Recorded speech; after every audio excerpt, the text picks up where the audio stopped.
দিদি ভাইয়ের একটা ভালো সম্পর্ক আছে। সম্পর্কটা কেমন?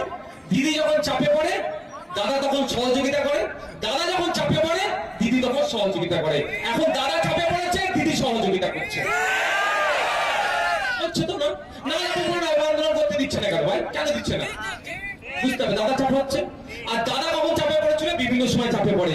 বিভিন্ন বিল পাস করাতে গেলে ভোটাভুটিতে দাদা হেরে যেতে পারে, তখন এরা ভোটাভুটিতে অংশগ্রহণ করে না। দেখুন এরা অনেক রাগে কান্না কাঁদছে।